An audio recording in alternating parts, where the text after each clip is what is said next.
প্রিয় দর্শক, সবাইকে স্বাগত জানাচ্ছি বাংলা ভিশনের নিয়মিত আয়োজন যে কথা বলতে চাই অনুষ্ঠানে। আপনাদের সঙ্গে আছে আমি জাহাঙ্গীর আকন্দ। আমার সঙ্গে আলোচনার জন্য আজ স্টুডিওতে উপস্থিত আছেন ABM মোশাররফ হোসেন, সংসদ সদস্য পটুয়াখালী ৪, এবং ডক্টর আতিক মুজাহিদ, সংসদ সদস্য NCP কুড়িগ্রাম ২। আপনাদের দুজনকেই স্বাগত জানাচ্ছি। দর্শক, আজ আমরা আলোচনা করব সদ্যবিদায়ী রাষ্ট্রপতি মোহাম্মদ শাহাবুদ্দিনের পদত্যাগ সহ সমসাময়িক নানা বিষয়ে। আলোচনাটা শুরু করতে চাই মোশাররফ ভাইকে দিয়ে। মোশাররফ ভাই, গতকালকে রাষ্ট্রপতির পদ থেকে মোহাম্মদ শাহাবুদ্দিন পদত্যাগ করেছেন এবং অস্থায়ী রাষ্ট্রপতি হিসাবে স্পিকার মেজর অবসরপ্রাপ্ত হাফিজউদ্দিন আহমেদ দায়িত্বভার গ্রহণ করেছেন। তো হঠাৎ করেই রাষ্ট্রপতি কেন পদত্যাগ করলেন? এর সাথে কি শুধুই শারীরিক অসুস্থতা নাকি অন্য কিছু কারণ আছে? ধন্যবাদ আপনাকে, ধন্যবাদ আমার সহ-আলোচক সহ দর্শক সবাইকে আমি শুভেচ্ছা জানাচ্ছি। আসলে এটা আমি যতটুকু দেখেছি, উনি বলেছে শারীরিক অসুস্থতার কারণে উনি পদত্যাগ করেছে। একটা লোক পদত্যাগ করতে পারে, স্বাধীনতা তার নিশ্চয়ই আছে। তবে আমার কাছে মনে হচ্ছে যে এই রাষ্ট্র, বিশেষ করে 5ই আগস্টের পর 2024-এর, অর্থাৎ শেখ হাসিনা পালিয়ে যাওয়ার পর উনি তো আওয়ামী লীগের মনোনীত রাষ্ট্রপতি। তার মধ্যে কিন্তু একটা অস্বস্তি কাজ করছিল দীর্ঘদিন ধরে, কারণ উনি ফ্যাসিস্ট দ্বারা নির্বাচিত এবং এই গণতান্ত্রিক আন্দোলনে যারা বিজয় হয়েছিল তারা কিন্তু প্রাথমিক পর্যায় থেকেই ওনারা পদত্যাগ দাবি করছিলেন। কিন্তু বিএনপি শুধুমাত্র সাংবিধানিক ধারাবাহিকতার কারণে, কারণ শূন্যতা যাতে তৈরি না হয়, কারণ আপনার মনে আছে আপনার নিশ্চয়ই বৈষম্যবিরোধী ছাত্র আন্দোলন কিন্তু 5 তারিখের পর ওনার পদত্যাগ চেয়েছিলেন। কিন্তু দেখেন, দেশে প্রধানমন্ত্রী নেই, উনি পদত্যাগ করেছে, সংসদ ভেঙে দেওয়া হয়েছে, একমাত্র রাষ্ট্রে নির্বাচিত লোক ছিলেন রাষ্ট্রপতি। তাকে যদি ওই সময় সরিয়ে দেওয়া হতো তাহলে একটা বেকুয়াম তৈরি হতো। সেটা পূরণ করার কোনো ব্যবস্থা কিন্তু আমাদের কনস্টিটিউশনে নাই, যার কারণে রাজনৈতিক দলগুলির অনিচ্ছা সত্ত্বেও তাকে কিন্তু রাখতে বাধ্য হয়েছে। আমার মনে হয় এর ইতিমধ্যে একটা নির্বাচন হয়েছে, নির্বাচনের মধ্যে জনগণের নির্বাচিত সংসদ তৈরি হয়েছে, প্রধানমন্ত্রী থেকে মন্ত্রী পরিষদ গঠিত হয়েছে। এখন যে কোনো সময় রাষ্ট্রপতি নির্বাচন করা সাংবিধানিক কোনো সংকট তৈরি হবে না। আমার মনে হয় নানা প্রেশারের কারণে উনি যে একটা প্রেশারের মধ্যে ছিল, এর কারণে হয়তো উনি পদত্যাগ করেছে, যেটা আমরা মনে করি এখন গণতান্ত্রিকভাবে আরেকজন রাষ্ট্রপতি নির্বাচনের পথটা সুগম হলো। সুতরাং এই ক্ষেত্রে অসুস্থতা হয়তো আমার মনে হয় একটা কারণ হতে পারে, কিন্তু সাময়িকভাবে আমি মনে করি এইটা গণতান্ত্রিক আন্দোলনে যারা ছিলেন তাদেরই একটা বিজয়। বিষয়টি এরকম যে ইমপিচমেন্টের চেয়ে পদত্যাগ ভালো? তা তো অবশ্যই, ওনার জন্য তো ইট ইজ বেটার, কারণ উনি বলতে পারবে যে আমি পদত্যাগ করে চলে গেছি, আমাকে বাদ দেওয়া হয়নি। জি, আদিব, আপনার কাছে আসছি। সেটা হচ্ছে যে রাষ্ট্রপতি ইউকেতে গেলেন এবং সেখানে শেখ হাসিনার সাথে যে ফোন আলাপের একটা গুঞ্জন, তারপরে স্পিকার দ্রুত চিকিৎসা শেষ করে দেশে ফেরা এবং তারপরে রাষ্ট্রপতির পদত্যাগ, সব কি একই সূত্রে গাঁথা কিনা? ধন্যবাদ যারা দেখতেছেন, বিশেষ করে মোশাররফ ভাইয়ের সাথে কথা বলতে পারি। এটা বিএনপি চাইছে তাই হয়েছে, যতই যা বলুক আর কি। যেখানে আজকে বিবিসি রিপোর্ট দেখতেছিলাম, এনসিপি চায়নি? না, এনসিপি তো প্রথম থেকেই চাই, কোনোভাবেই এনসিপি তো মানে ওয়ার্কআউট করেছে। এই যে এইসব ফ্যাসিস্টদের একটা আলামতের সাথে আমরা কেন তার বক্তব্য শুনবো আর কি। তো বিগিনিং এটা তো আগে থেকে আমাদের চাওয়া। ভাই যেটা বললো, 3টা কজ দেখাই তো বিএনপি: সাংবিধানিক সংকট, কনস্টিটিউশনাল ক্রাইসিস, দেশে আনস্টেবিলিটি, নির্বাচন ডিলে হয় কিনা। That was the argument on that time. এই কারণে রাখছে। কিন্তু 5 মাস পরেও বিএনপি তাহলে সরকার পাইছি, 2-3টা সেশন হয়েছে, এরপরে কিন্তু 3য় সেশন আসতেছে সামনে, হয়তো 1-1.5 মাস পরে। এর মধ্যে তাহলে 5 মাস সময় কেন নিল BNP? That is the question. যদি বিএনপি, যেখানে চুপ্পু এক জায়গায় সে তার কালের কণ্ঠে সাক্ষাৎকারে বলতেছিল যে উচ্চ আসনে যারা আছেন বিএনপি তারা আমাকে আশ্বস্ত করেছেন যে আপনি থাকেন, আপনার প্রতি আমার পূর্ণ সমর্থন আছে। দ্বিতীয় কথা বলেছে, উনি বলছে, প্রাইম মিনিস্টার সম্পর্কে বলেছে, হি ইজ সো কর্ডিয়াল, মানে তাকে রাখার ব্যাপারে। তাহলে আমরা বুঝতে পারছি তাহলে এতদিন যে উনি ছিল বিএনপির সমর্থনই ছিল, এবং বিএনপি চাইছে যতদিন উনি অতদিন ছিল। বিএনপি তাকে এখন বার্তা দিয়েছে আপনি চলে যান, চলে যাচ্ছে। সুতরাং স্বাস্থ্যগত কারণে এটা একটা নিছক একটা তার একটা মানে কি বলে একটা কজ আর কি। আমার কাছে মনে হয় তাকে সমঝোতার ভিত্তিতে তাকে সরাই দেওয়া হলো আর কি। এবং তাকে এইভাবে সরানোটা উচিত হয়নি, কারণ শেখ হাসিনার অনেকগুলো আলামত ছিল: স্পিকার, প্রাইম মিনিস্টার, প্রেসিডেন্ট, 3জন তো প্রায় সিমিলার একটা জিনিস। তো যেখানে স্পিকার জেলখানায়, প্রাইম মিনিস্টার, সোকল প্রাইম মিনিস্টার মাফিয়াত, আমাদের নব্য মানে কি ভারপ্রাপ্ত রাষ্ট্রপতি বলেছেন যে মাফিয়া শাসন আমল। মাফিয়া শাসন আমলেও যদিও তিনি রাষ্ট্রপতি ছিলেন, খেয়াল করেন একটা মাফিয়া গোষ্ঠী দ্বারা, মাফিয়া আমরা বলতে ইতালি সেই মাফিয়া তন্ত্রকে বুঝি, যেখানে খুব ভয়ঙ্কর খারাপ অবস্থা, সেই শাসন আমলের রাষ্ট্রপতি ছিলেন, তাহলে উনি খুব ভালো মানুষ ছিলেন, নাইস অ্যান্ড অ্যাট্রাকটিভ, অনেকে মজা করে বলে যে এরকম রাষ্ট্রপতি ছিলেন। তো ওই রাষ্ট্রপতিকে আপনি এবার কিভাবে জাস্টিফাই করবেন যে সে বাংলাদেশের পক্ষে সারা জীবন শেষ? ইভেন বেগম জিয়া এবং জিয়াউর রহমান সম্পর্কে সবচেয়ে বাজে মন্তব্যকারীর মধ্যে একজন উনিও ছিলেন, অনেকে বলেন ওনার ব্যাপারে। তো উনি কীভাবে অভ্যুত্থান ধারণ করেন? সো ওনাকে রাখা হয়েছে পলিটিক্যাল কারণে, এখন পলিটিক্যাল কারণে সরানো হলো, হয়তো বিএনপির ফেসিলেট হবে, সুবিধা হবে, 5 মাস পরে দিলে সব গোছাই টোছাই নেওয়া গেল। এখন পরবর্তীতে অনেকে বলে কেয়ারটেকার গভর্নমেন্টের সময় বিএনপি নির্বাচিত থাকবেন, প্রেসিডেন্ট থাকবেন, এই জন্য করা হয়েছে। মোশাররফ ভাই অনেকগুলি কথা বলেছেন যে 5 মাস কেন সময় নিলেন, এবং বিএনপি চেয়েছে তাই চলে গেছে, বিএনপি এতদিন চায়নি তাই যায়নি, সমঝোতার মাধ্যমে গিয়েছে। না, এটা বিএনপি, আপনি দেখেন বিএনপি কিন্তু একটা গণতন্ত্রের প্রতি দায়বদ্ধ একটা রাজনৈতিক দল। দেশের জনগণের নিরাপত্তা, দেশের সাংবিধানিক সংকট যাতে না তৈরি হয়, এক্ষেত্রে বিএনপি কিন্তু খুব কেয়ারফুল ছিলেন। আপনি এখন একটা জিনিস লেখেন, যদি 5 তারিখ আপনি একটু আমরা হাইপোথেটিক্যালি চিন্তা করি, যদি 5 তারিখ আপনি রাষ্ট্রপতিকে পদত্যাগ করতেন, তাহলে কি হতো দেশের অবস্থা? যেই গণতান্ত্রিক বা ফেসিস্ট বা আমরা একটা স্বৈরাচার শাসকের বিরুদ্ধে আমরা দীর্ঘ 15 বছর যুদ্ধ করেছি, যদি 5ই আগস্ট চুপ্পু পদত্যাগ করতেন বা তাকে সরিয়ে দেওয়া হতো, তাহলে কে রাষ্ট্রের দায়িত্ব কে নিতেন? এখানে বিরাট একটা সাংবিধানিক প্রশ্ন, কারণ আপনি একটা সাংবিধানিক ধারাবাহিকতার মধ্যে দিয়ে কিন্তু সরকার চলেছে। এমন হয় নাই যে একটা বিপ্লবী সরকার গঠন করেছে অথবা সর্বদলীয় ছাত্র সরকার, তাও কিন্তু হয়নি। যার কারণে বিএনপি কিন্তু একটা রাজনৈতিক দল হিসাবে দেশটাকে স্থিতিশীল রাখাও কিন্তু একটা বিরাট গুরুত্বপূর্ণ দায়িত্ব। এই যে মুজাহিদ সাহেবরা এখন সংসদে আছেন, এমপি সাহেবরা, আমাদের কি লক্ষ্যটা কি? যাতে সংসদটা কার্যকরী হয়, এটা জনগণের যে সেন্টিমেন্ট, জনগণের যে আকাঙ্ক্ষা, তাকে আমরা ধারণ করতে পারি, এর জন্য কিন্তু সবাই চেষ্টা করে। তো এর সাথে সবচেয়ে বড় প্রয়োজন সাংবিধানিক এই যে স্থিতিশীলতা রক্ষা করা। যার জন্য আমার মনে হয় যে এখনও আমরা যেই কথাটা বলি, আপনি দেখবেন যে এখনও প্রশাসনের রন্ধে রন্ধে ফেসিস্টদের লোক, কারণ আপনি তো রাতারাতি অন্য জায়গাতে ইম্পোর্ট করে লোক আনতে পারবেন না। এটা এই যেমন আপনি যদি প্রশাসনে যদি আপনি দেখেন 2008-এর পর থেকে যেই কয়টি বিসিএস পরীক্ষা হয়েছে, যারা অর্থাৎ প্রশাসনের মূল চালিকা শক্তি, আওয়ামী লীগের বাইরে কি লোক আপনি আছে এখন? নাই।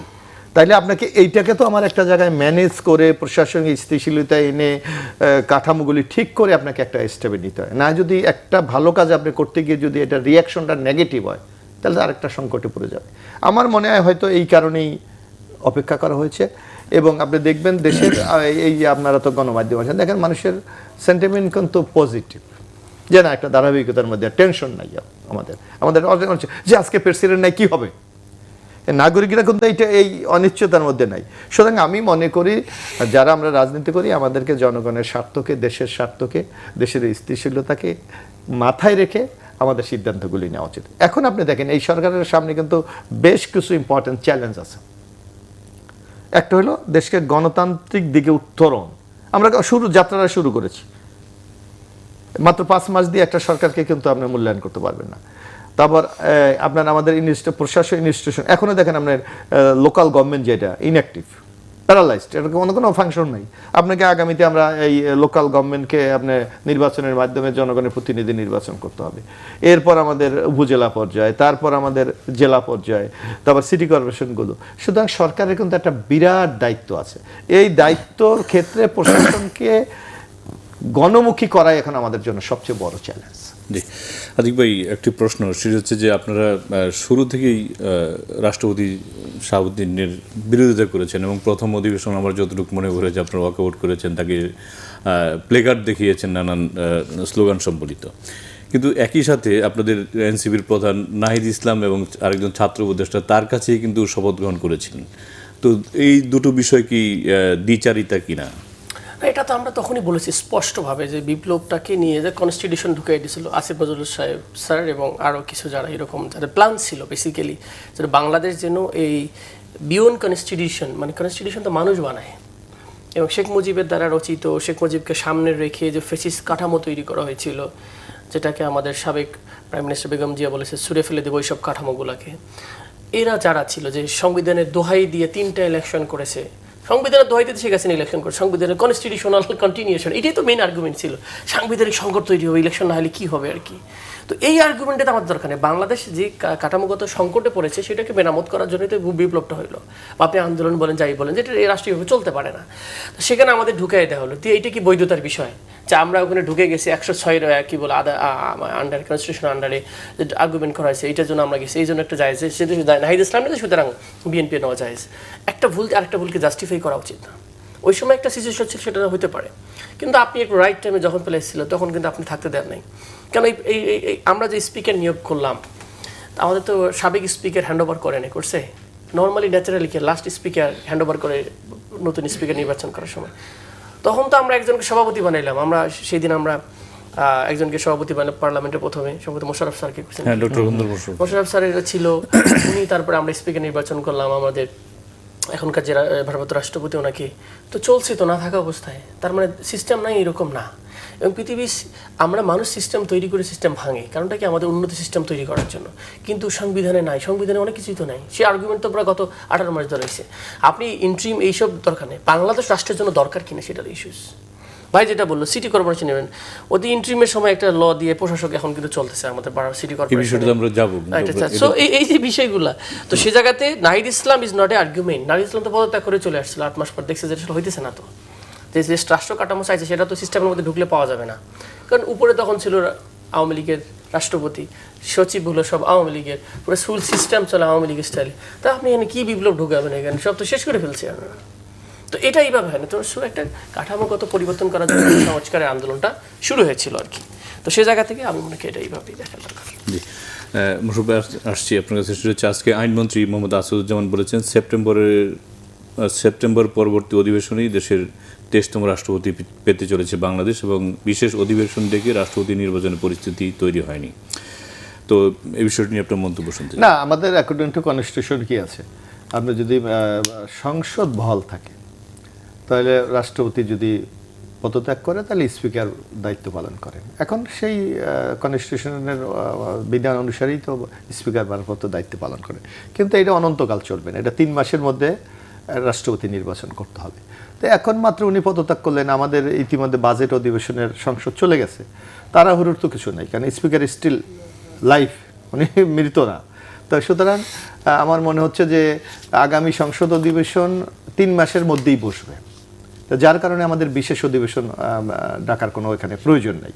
তো সুতরাং আগামী যে অধিবেশন আসবে সেই অধিবেশনে রাষ্ট্রপতি নেবে। এর আগে আমাদের যে কাজগুলি করতে হবে সেটা হলো আপনার রাষ্ট্রপতির নির্বাচনের জন্য শিডিউল ঘোষণা করতে হবে, প্রার্থী কারা সেটা নমিনেশন সাবমিট করবেন, সেটা যাচাই বাছাই হবে।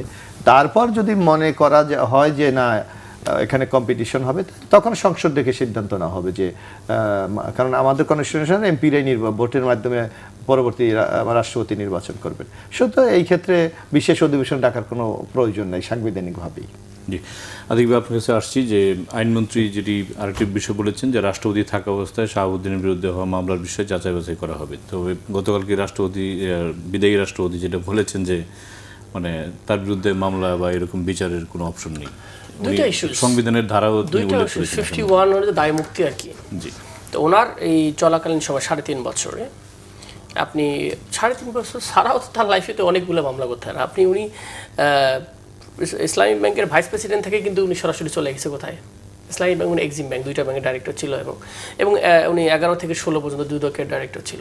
জাস্ট এইগুলো নাড়াচাড়া দিল্লি তো আপনি বুঝতে পারেন শেখ হাসিনার সময় যত টাকা ঢুকে লন্ডারিং হয়েছে, তো ওনার মাধ্যমে পাওয়া যাবে, কারণ ওনার থাকা অবস্থা ইসলামিক ব্যাংকে তো লুট হয়েছে। তো ওখানে ওনার তো ওই কেটে ধরা, ওনার তো আগে প্রিভিয়াস লাইফ দিয়ে ধরা যায়। রাষ্ট্রপতি হওয়ার পর তো কনস্টিটিউশনাল আপনি কি করে দিয়েছেন, কিন্তু রাষ্ট্রপতিকেও যে অ্যারেস্ট করা যায় এটা অনেকগুলো নজির আছে। তা আমাদের এখানে কনস্টিটিউশনের জন্য অনেক সময় দায় মুক্তি দেওয়া আছে যে এই অ্যাক্টিভিটিসের সময় অনেক কিছু সাইন করতে হয় আসলে পর, কিন্তু তার আগের অ্যাক্টিভিটিস দিয়ে তাকে ধরা যায়, সে তো ফেসিস্ট আমলে পুরাটাই ছিল। এবং তার সম্মতিতেই দেখেন শেখ হাসিনা যখন অর্ডার করছে ওই সময় তো নীরব ছিল, মানুষ মারা গিয়েছিল, 1400-1500 মানুষ শহীদ হয়েছিল, আপনি প্রায় 30,000 লোক কি আহত হয়েছে।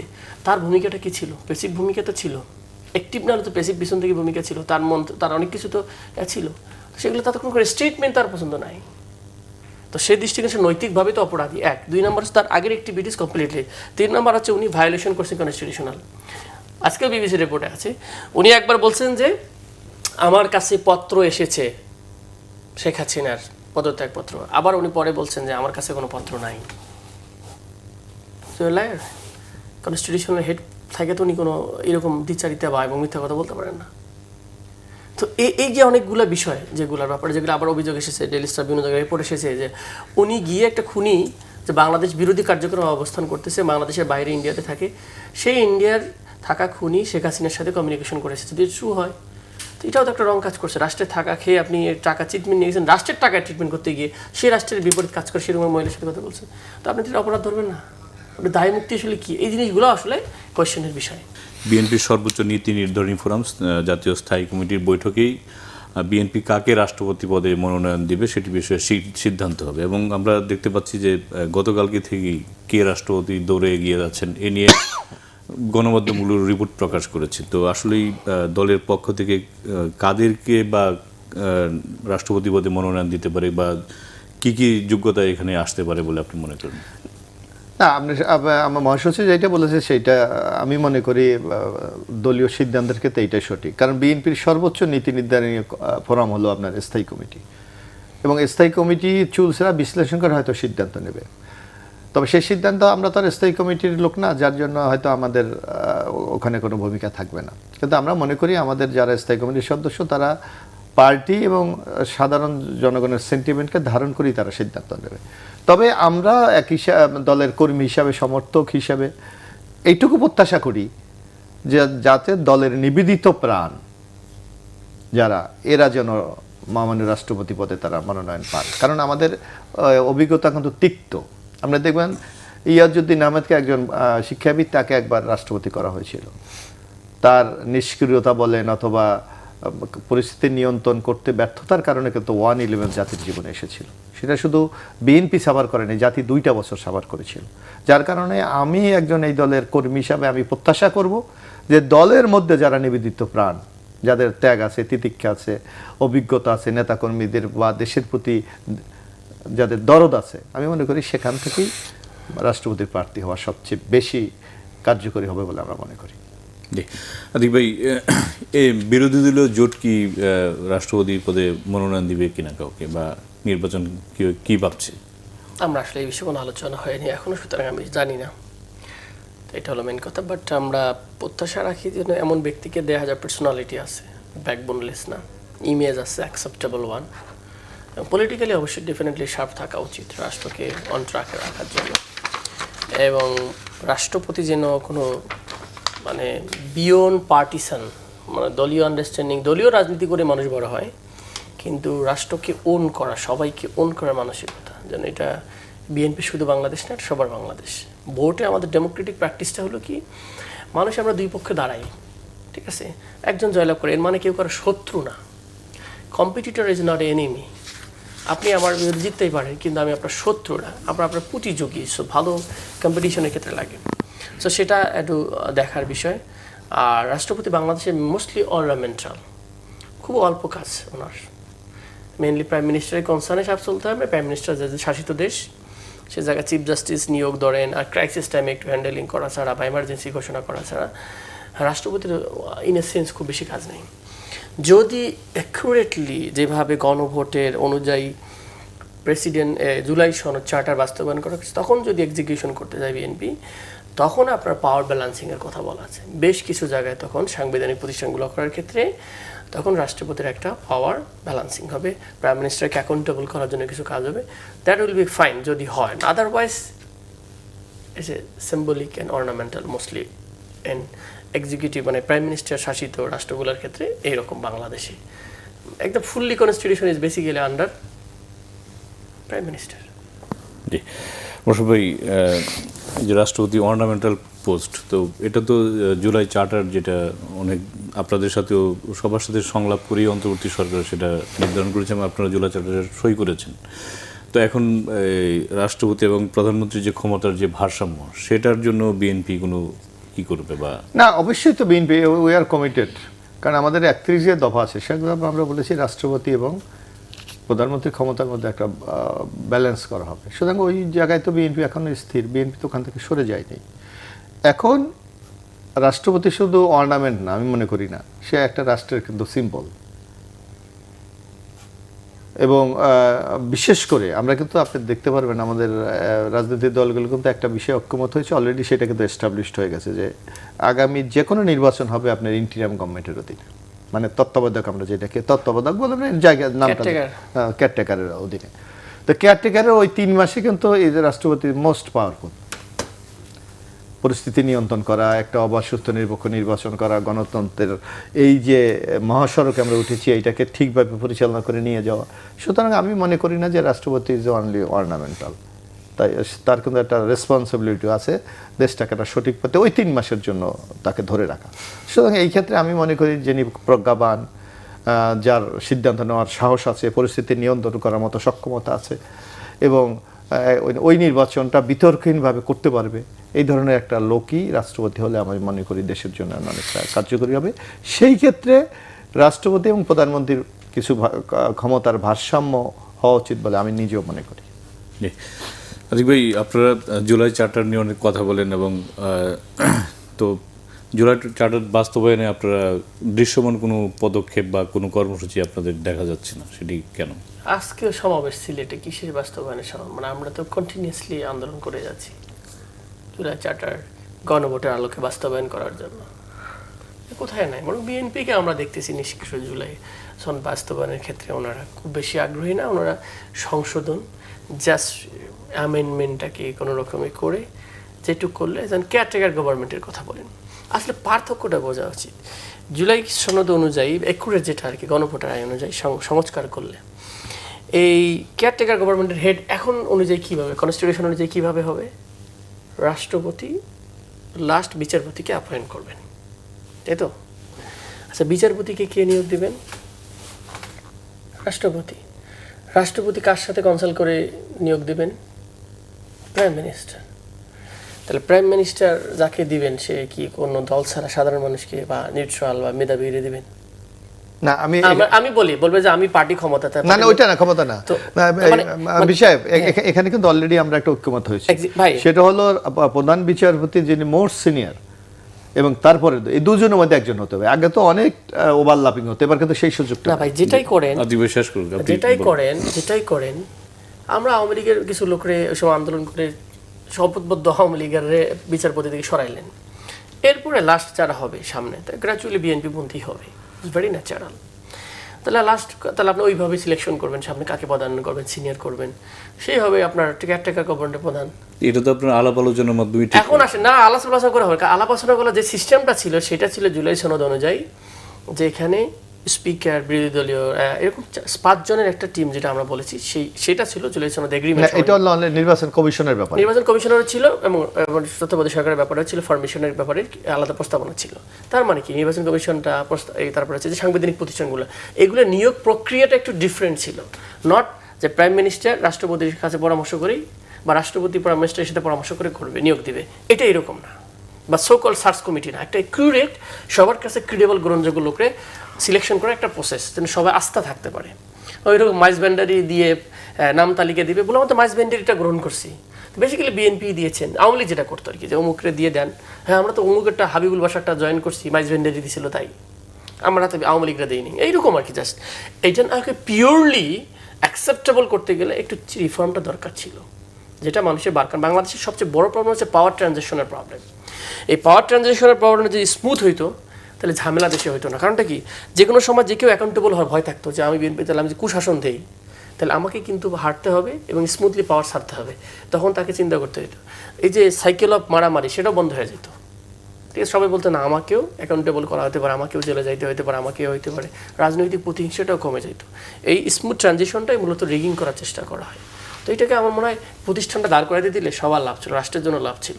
আর সেই সেম জিনিস একই স্টাইলে সংস্কারে আমাদের বিচার বিভাগটা যদি স্বতন্ত্র স্বাধীন হতো, তাহলে আমরা সরকারি দল হই আর বিরোধী দল হই, সবার একটা আস্থার জায়গা থাকতো যে আমি বিচার পাবো।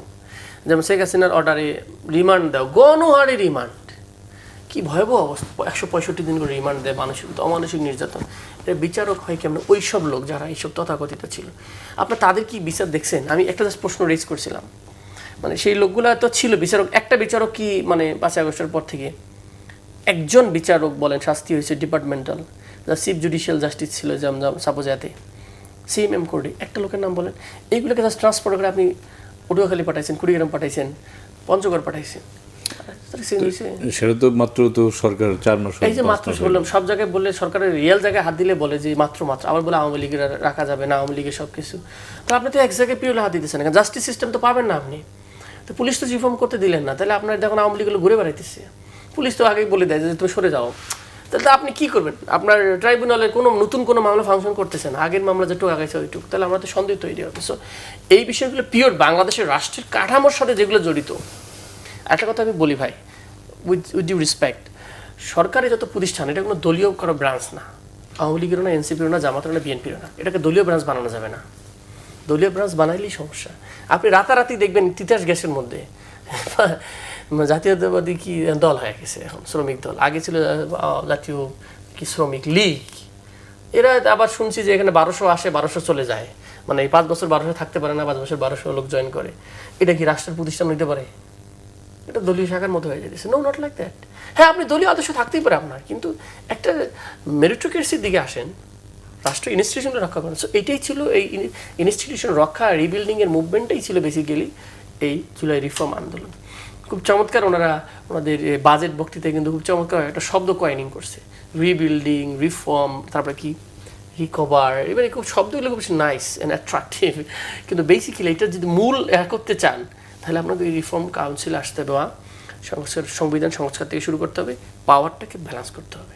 তাহলে তত্ত্বাবধায়ক সরকার গঠন নিয়ে তুমি বলছো না, এখানে আমি একটা কথা বলি যে আমাদের এখানে তত্ত্বাবধায়ক সরকার কিন্তু ছিল এক সময়, সেখানে কিছু ফল্ট ছিল।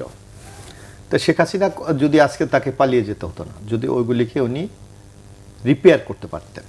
কিন্তু উনিও কী করলেন পঞ্চদশ সংশোধনের মাধ্যমে, যে একটা নির্বাচিত সরকার পরবর্তী নির্বাচিত সরকার কাছে ক্ষমতা হস্তান্তর, মানে একটা ব্যাক টাইম রেখে দিলেন, যদি আপনারা কিয়ামত পর্যন্ত ইলেকশন না হলে উনি প্রাইম মিনিস্টার থাকবেন।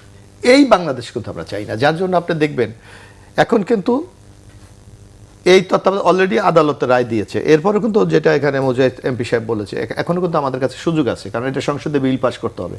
শুধু হাইকোর্টে সুপ্রিম কোর্টের রায় কিন্তু এটা এস্টাবলিশড হয়ে যাবে না। তো সেখানে যদি কোনো ফল্ট এখানে থেকে থাকে, তা আমার মানে আলোচনা করার যথেষ্ট সুযোগ আছে যে আমরা কিভাবে এটাকে আরও গ্রহণযোগ্য, আরও আমরা যে ফাঁকফোকর যা আছে এগুলি বন্ধ করে একটা কার্যকরী করতে পারি। কিন্তু একটা জিনিস দেখবেন আপনি, এখন আমরা কি বলা হচ্ছে যে আমি যে আশঙ্কাটা মুজাহিদ সাহেব বলছে, আমার মনে এটা থাকার কোনো সুযোগ নেই।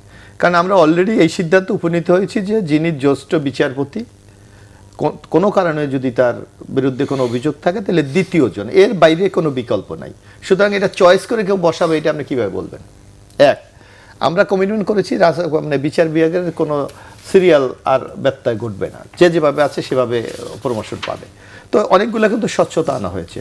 তারপর উনি বলেছে যে বিএনপি 5 মাস ক্ষমতায় এখনো প্রশাসনকে শাস্তির আওতায়। আপনি দেখেন ইতিমধ্যে প্রায় 57 জন পুলিশের জ্যেষ্ঠ কর্মকর্তাকে অবসর দিয়ে দেওয়া হয়েছে, প্রশাসনের অনেককে অবসর দেওয়া হয়েছে, আপনার অনেককে কিন্তু মামলার আওতায় আনা হচ্ছে। তো সুতরাং বিএনপি স্টেপ নিচ্ছে না, এটা কিন্তু ঠিক না, বরং এটা একটা ন্যারেটিভ দাঁড় করাতে আছে, বিএনপি কারোর বিরুদ্ধে অভিযোগ দিচ্ছে না। আপনি দেখেন এর মধ্যে যে আমিও চিনি, আমাদের ইউনিভার্সিটি লেভেলের তো অনেকেই দেখেছি আমি, এর মধ্যে কিন্তু চাকরি চলে গেছে, ডিআইজি, এডিশনাল আইজি, এই পর্যায়ের লোক, প্রশাসনের অনেক সচিবের চাকরিগুলো চলে গেছে, অন্য অন্য জায়গায় চলে গেছে। সুতরাং এইটা হলো একটা ধারাবাহিক প্রক্রিয়া, আপনি একদিনে তো ভ্যাকুয়াম তৈরি করে আপনি পারবেন না, ধীরে ধীরে। এবং কেউ যদি কোনো অপরাধে জড়িত হয়, তার বিরুদ্ধে তো আদালত আছে। এক, উনি বলেছে আরেকটা যে ওই যেটা আমাদের আন্তর্জাতিক ট্রাইব্যুনাল যেটা করা হয়েছে সেটা আগাচ্ছে না, না এটা কোনো ঠিক না। ইতিমধ্যে দেখেন যে কয়েকটা মামলার রায় হয়ে গেছে, কতগুলি মামলাকে বিচারের মধ্যে নিয়ে আসা হয়েছে। না না না, এই গভর্নমেন্ট আমলা এসেও হয়েছে, অনেক মামলাকে দেখানো হচ্ছে। এবং আপনি দেখেন তো আওয়ামী লীগের যদি বিএনপি এই ধরনের একটু লুজ স্টেপ নিতেন, তাহলে অনেকে তো জামিন পেয়ে বেরিয়ে যেতেন। কেউ কেউ জামিন পাচ্ছে বলেন? আর এগুলি কিছু কিছু এখন তো আপনি মনে করেন আওয়ামী লীগের সব লোক কি অপরাধী? সবাইকে অন্যায় করেছে না, না, এখন একটা পলিটিক্যাল মুভমেন্ট একটা জিনিস, আর আপনি ক্রিমিনাল অপরাধ কেউ করেছি না সেটা আলাদা জিনিস। আপনার কিন্তু এইটাও বিচার করতে হবে। এখন আমার বিএনপি করে, আমার বিএনপির 100% যে একেবারে ধোয়া তুলসী পাতা, এটা আমার মনে করার কোনো কারণ নেই। একটা সমাজে নানা ধরনের লোক থাকে, তা আওয়ামী লীগের মধ্যে সব কি খারাপ? যারা অপরাধ করেছে তার বিচার হতে হবে, তাদের বিরুদ্ধে ব্যবস্থা গ্রহণ করতে হবে। তো এখন আর এইটা যদি আপনি ঢালাওভাবে সেই যারা আমলি করছে এদেরকে বিচার করতে হবে, তাহলে তা সেই শরিয়াসার হাসিনার মধ্যে আর আপনার আমার মধ্যে ডিফারেন্সটা কোথায়?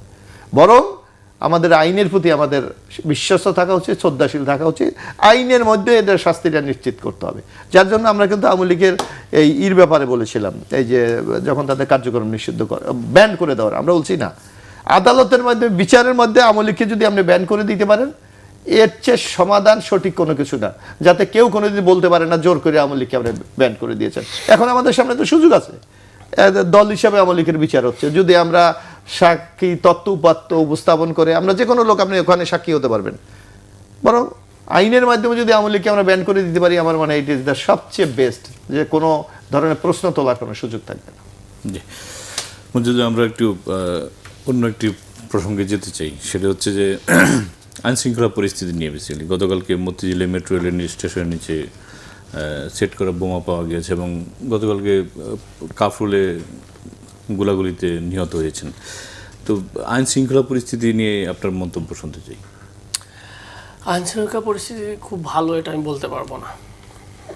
তো কারণটা হলো যে পুলিশ আগের মতো ফাংশন করতে, সেটা বলা যাবে না। পুলিশ অনেক জায়গায় মাদক কারবারিদের সাথে এখনও জড়িত রয়েছে। অনেক আসামিকে আগেই বলে দেয়, আওয়ামী লীগের ব্যাপারে বললে তারা ইনিয়ে বিনিয়ে আগে বলে পার করে দেয়। এরকম আমি দেখেছি, অনেক অভিযোগ দিয়েছে আমাকে অনেকে আমাদের লোকালি, যে ও আওয়ামী লীগের সন্ত্রাসী ছিল, মামলার আসামি, ঘুরে বেড়াচ্ছে, বললে কিন্তু ধরে না সে, এবং পর সে আগে জানাই দিচ্ছে। এবং এরকম অহরহ সারা দেশে কিন্তু ঘটনা ঘটতেছে, এবং অনেক জায়গায় নিউজ হয়তো ওইভাবে কাভারেজ হইতেছে না, নিউজ মিডিয়াগুলোতে আসতেছে না, অনেক মানুষের সমস্যা হত্যাকাণ্ড হইতেছে। এবং পুলিশকে আরও বেশি অ্যাক্টিভ করার ব্যাপারে আরও মনে হয় কাজ করা দরকার। এবং দেখেন, আমাদের স্বরাষ্ট্রমন্ত্রী পার্লামেন্টের লাস্ট দিন, এর আগের সেশনে উনি বললো যে সামনে যদি বিশাল সময় ভ্যাকুয়াম পাচ্ছি, আমি বিশেষ অভিযান চালিয়ে সারা দেশে একদম দমন করে ফেলবো, মাদকও দমন করে ফেলবো, মনে কিছু দমন করে ফেলবো, শিরোনি অভিযানের মতো চালাবে আর কি। তো আমরা কোনো অ্যাকশন দেখলাম না, এরপরে স্টপ হয়ে আছে। আপনি ধর্ষণের বিচার একটা হয়েছে শুধুমাত্র ইমিডিয়েটলি, যেটা আমরা দেখলাম মিরপুরের ঘটনা, বাকিগুলো কিন্তু ধর্ষণের ইস্যু কোনো মুভমেন্ট নাই। তো এইগুলো না হলে তো আপনার আইন শৃঙ্খলা বাহিনী ওইভাবে ফাংশন করবে না। তো এটা একটা ইস্যুস। তো আমার কাছে মনে হয় যে আইন শৃঙ্খলা খুব প্রপারলি ফাংশন করছে। এবং আপনি দেখেন যুবদলের নেতার এই প্রকাশ্যে গুলি করে মারলো, অনেক জায়গায় এগুলো হচ্ছে। এবং অবৈধ অস্ত্রগুলো কিন্তু 5 আগস্টের পর উদ্ধারগুলো ওইভাবে হয়নি, তৎপরতা ওইভাবে আমরা দেখি নাই। তো অনেকের কাছে অস্ত্র আছে, নানা রকম করতেছে। তো সেগুলোর ব্যাপারে উন্নয়ন করা জরুরি মনে করি আমি আর কি। জি, মোশাররফ ভাই, আইন শৃঙ্খলা নিয়ে কথা বলছিলাম, যে পুলিশ কি আসলে খুব বেশি ফাংশন না, আপনি দেখেন এখানে একটু চ্যালেঞ্জটা আপনাকে অনুধাবন করতে হবে, কারণ আমরা একটা দায়িত্বশীল আচরণ না করে শুধু যদি বক্তব্য দিই, তাহলে কিন্তু সংকট সমাধান হবে না। আপনি দেখেন, আওয়ামী লীগের আমলে একটা বাহিনীকে টোটালি একটা দলীয় মোড়কে আবৃত্ত করেছিল, এবং তারা দলের কর্মীর মতো কাজ করেছিল রাষ্ট্র। সেই জায়গা থেকে তাদেরকে বের করে নিয়ে আসাও তো একটু টাইম এর দরকার। আপনি দেখেন, আমাদের পুলিশের কোনো মনোবল ছিল না 5 তারিখের পর, ফেল ছিল। এখন আপনি দেখেন, এই বিগত 2-3 মাস দেখেন আপনি পুলিশের পারফরমেন্স অনেক হাই, এবং তারা প্রফেশনালি অনেক আগের চেয়ে ভালো ঘুষ খাইতেছে, কাজ করছে। আর আরেকটা দেখেন আপনি, যে আমরা এই যে মেন্টালি তাদেরকে যে তৈরি করা, সেইটা হচ্ছে। তারপরে আগে দেখেন একটা মব কালচার ছিল, এখন কি আছে? আমরা তো ইউনূস আমলে দেখেছিলাম যে কোনো একটা মব কালচার করে দাবি আদায়ের জন্য। এখন কি বাংলাদেশে মব কালচার আছে? নাই। সুতরাং এগুলি আপনাকে দেখতে হবে, যে একটা আইন শৃঙ্খলা উন্নতির কিছু সূচক হিসাবে আপনাকে দেখতে হবে। তারপরে আপনি দেখেন, এই যে সীমান্তে আপনি দেখেন প্রতিদিন দেখেন আমাদের নিরাপত্তা বাহিনী কত চমৎকার কাজ করছে। তারা ইন্ডিয়ার কাউন্টার পার্ট যারা, তাদের সাথে বার্গেনিং করছে, পুশিং করতে দিচ্ছে না। এই যে একটা মানসিক শক্তি সঞ্চয়, এইটাকে কি আপনি উন্নতি বুঝবেন না? একটা গণতান্ত্রিক সরকারের সাফল্য দেখবেন না? হ্যাঁ, বাংলাদেশের মতো একটা দেশে, আপনি উন্নত দেশে যান, সেখানেও তো অপরাধ শূন্য দেশ বললে কোথাও পৃথিবীতে নাই। এত বড় দেশ, যেখানে বিশাল জনসংখ্যা, কর্মসংস্থানের অভাব, পারিবারিক অসংখ্য সংকট, ব্যক্তিগত সংকট, ফ্রাস্ট্রেশন, চাকরি নাই, নাই, অনেকে তো নানা ক্ষেত্রে ব্যক্তিগত কারে কিছু অপরাধ সংগঠিত করে। সেইটা, হ্যাঁ, রাষ্ট্র আমরা কোথাও বিশৃঙ্খল অবস্থা, এটা আমরা কামনা করি না, কিন্তু এই সকল বিষয়গুলোতে আপনাকে এক জায়গায় এনে তারপর তো আপনাকে মূল্যায়ন করতে হবে যে আইন শৃঙ্খলাটা আমাদের কোথায়। হ্যাঁ, উনি বলছে পুলিশ ঘুষ খায়, তো পুলিশ তো আজকে ঘুষ খায়, কিন্তু সেটার মাত্রাটা কতটুকু আপনাকে সেটা দেখতে হবে। আমি যে কিছু ওইটাকে অনেকটা একটা লেভেল আমি নিয়ে আসতে পেরেছি কিনা, এটা হলো ইম্পর্টেন্ট ব্যাপার। তাই নাকি? মজিদ ভাই, আপনার কাছে আসছি, সেটা হচ্ছে যে গতকালকে যে মেট্রো রেলের নিচে যে বোমা সদৃশ যে পাওয়া গিয়েছে, এটি আসলে কিসের ইঙ্গিত বহন করে, যে দেশকে অস্থিতিশীল করা বা যে বিষয়টা কি এরকম? ডেফিনেটলি যদি অস্থিতিশীল, ডেফিনেটলি বাংলাদেশের বিরোধী তো বিশাল শক্তি কাজ করে। আমি কিন্তু একদিন বলেছিলাম যে বাংলাদেশের 3 জন জেনারেল কোথায় আছে জানেন তো নাকি? পালিয়ে কোথায় আছে? কলকাতার ওনাদের যে ক্যান্টনমেন্টের পাশে অবস্থান করে। They know all the security issues of Bangladesh, each and everything তারা জানে, এবং অনেকে ডিজিএফের চিফও ছিল। সো বাংলাদেশকে যে মাঝে মাঝেই অস্থিতিশীল করার চেষ্টা করা হয়, ডেফিনেটলি বাইরের দেশ থেকে এটাতে ইনভলভ আছে, যারা বাংলাদেশ কখন স্টেবল। আমরা কিন্তু কিছু আজকেও নাহিদ বলেছে, আমরা কিন্তু ন্যাশনাল ইস্যু থেকে সরকারকে সহযোগিতা করতে রাজি আছি। বাংলাদেশ প্রশ্নে, বাংলাদেশের ফরেন পলিসি প্রশ্নে, স্টাবিলিটির প্রশ্নে আমরা কিন্তু ঐক্যমত। পলিটিক্যাল ক্ষেত্রে উই হ্যাভ এ ডিফারেন্সেস, পলিসির ক্ষেত্রে we have a differences, local পলিটিক্সে উই হ্যাভ এ ডিফারেন্সেস। তো সে জায়গা থেকে আমার কাছে মনে হয় সবসময় বাইরে থেকে বাংলাদেশকে আনস্টেবল করার চেষ্টা করা হয়। এবং অবশ্যই আওয়ামী লীগের লোকজন তো আছে সব জায়গায়। আপনি দেখেছেন আমাদের প্রোগ্রামে বম মেরেছে, 2 জন যুবলীগ নেতা ধরা পড়েছে। তারা অ্যাক্টিভ, তাদের প্রচুর টাকা কিন্তু। ভেরি ইন্টারেস্টিংলি আমরা দেখলাম ওনারা নাকি খুবই অ্যাক্টিভ আওয়ামী লীগের ব্যাপারে। এস আলম নাই, কিন্তু এস আলমের যে বিআই সে আবার কিন্তু অ্যাক্টিভ হয়ে গেছে। তাকে আবার দেখলাম কোনো একটা ব্যাংকে আবার নতুন করে ভাইস চেয়ারম্যান নাকি পজিশন পাইছে। আজব এক জিনিস ভাই বাংলাদেশে। এস আলমের কিন্তু নাই, কিন্তু এস আলমের টিভি কিন্তু চলমান রয়েছে। কোনটা সামনে টিভি কোনটা? এটাই জানেন না? কোনটা এটা আমি জানি না। ভাই কোনটা? আমি জানি না। নাম নাই বলি, নাম না বলি, পরে শুনে নিয়ে। আমি জানি না। চলমান রয়েছে। তো তাহলে সব শুধু আর্টিফিশিয়াল। তো একদিন মজা করে আমাকে এক লেফটেন্যান্ট জেনারেল বলেছিল, চিটাগংয়ের অবস্থা হচ্ছে এইরকম, সামনে বিশাল ব্যানার বাংলাদেশ, কিন্তু আসলে চলে হচ্ছে অমুক দেশের কন্ট্রোলে। এ দেখেন একটা বিশাল ব্যানার ঢাকায়, কিন্তু আসলে চলে বসুন্ধরার মালিকানায়। বুঝতে পারছেন? তো এইরকম একটা দেশে আমাদেরকে কন্ট্রোলিং করা হয় বাইরে থেকে, তাদের কিছু এজেন্ট, তারা এটা বাংলাদেশে অস্থিতিশীল করার চেষ্টা করতেছে। এটা খুবই ডেঞ্জারাস। এবং এটার ব্যাপার সরকার, গোয়েন্দা সংস্থা এবং এনএসআইয়ের ব্যাপারে আপনি বলেন, এনএসআই তো 50-60% ছাত্রলীগের প্যাডে এই লোকজনে অনেকে পদায়ন আছে। তাদের রিপোর্ট নিয়ে আপনি যদি আপনার পদায়ন ঘটান, তো দেখবেন যে ওরাই চলে আসবে ঘুরে ফিরে। এবং তার আমরা অলরেডি রিপোর্ট দেখলাম, প্রাইম মিনিস্টারের সাথে সৈনিক লীগের কি নেতা চিরঙ্গের আসা ভোজনে আসছে ব্যবসায়ী হিসেবে। আবার অনেক জায়গায় গতকাল দেখলাম কৃষি ব্যাংকের 2 জন পদায়ন দিছে, যারা ছাত্রলীগের একদম পোস্টেড ছিল। ঠিক আছে, তারা সুন্দর সুন্দর একদম মানে 17 বছর ভালো পজিশন ছিল, আবার দেখলাম জাম্পিং করে, ইন্টিমের সময় পারে না, জাম্পিং করে আবার কেমনে এসে খুব ভালো পজিশনে এসেছে। অথচ যারা ওই সময় এই মানে বিরোধী দলের সাপোর্টার ছিল, হোক সেটা জামাত, হোক সেটা শিবির অথবা আমার বিএনপির ভাই, তাদেরকে আবার সেই সমুদ্রের পাড়ে নিয়ে যে ফেলাই দেওয়া হচ্ছে। আমার এক বন্ধুকেও দেখলাম এইভাবে করছে, বলছে ভাই কি অবস্থা, আমরা 17 বছর ছিলাম, আবারও তাহলে একই জিনিস হলো, কিন্তু ছাত্রলীগ আবার পদায়ন হচ্ছে, কারণ ওরাই তো সব জায়গায় এখন পাওয়ারে আছে। এই জিনিসগুলোকে খেয়াল করা দরকার, যে কীভাবে তারা দেশকে অস্থিতিশীল এবং ইনফরমেশনগুলো পাস করে। এটা খুবই ডেঞ্জারাস বাংলাদেশের জন্য। আই হোপ বাংলাদেশের জন্য এরকম কোনো ধরনের অঘটন ঘটনা না ঘটে। মাঝে দেখলাম যে আরও কিছু লোক আছে মানে যাদেরকে ইসলামকে ইউজ করে কিন্তু নানা রকম গোষ্ঠীকে উস্কানি দেওয়া হয় আর কি। আশা করি বাংলাদেশের মানুষ এরকম উগ্রতায় বিশ্বাস করে না, ধর্মীয় মূল্যবোধ বিশ্বাস করে। এগুলো আমাদের খেয়াল রাখতে হবে। আবার সিটিটিবি নাই, সিটিটিসি কাউন্টার টেরোরিজম ইউনিট যেটা আছে, সেটাও কিন্তু অনেক সময় শেখ হাসিনার সময় নাটক করতো। যখন গভর্নমেন্ট কোনো একটা জায়গায় বিপদে পড়তো, তখন এটা একটা নাটক চালু করতো, মানুষকে ভিকটিম করতো, মারতো। সেটাও আমরা বাংলাদেশে দেখতে চাই না। স্বচ্ছ, ক্লিন, প্রতিটা মানুষের জীবনের নিরাপত্তা চাই। এটা আমাদের জন্য খুবই গুরুত্বপূর্ণ, এক্সটার্নালি এবং ইন্টারনালি। মোশাররফ ভাই, যেসব কেপিআই-ভুক্ত যেসব প্রতিষ্ঠান আছে, সেগুলোর আপনার নিরাপত্তা জোরদার করা উচিত কিনা গতকালকের এই ঘটনার পর? না, অবশ্যই, এটা তো অবশ্যই।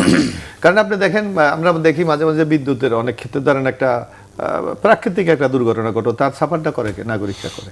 তো সুতরাং যার জন্য কেপিএ যে প্রতিষ্ঠানগুলি আছে, অবশ্যই সেগুলো সিকিউরিটি করা উচিত, জোরদার করা উচিত।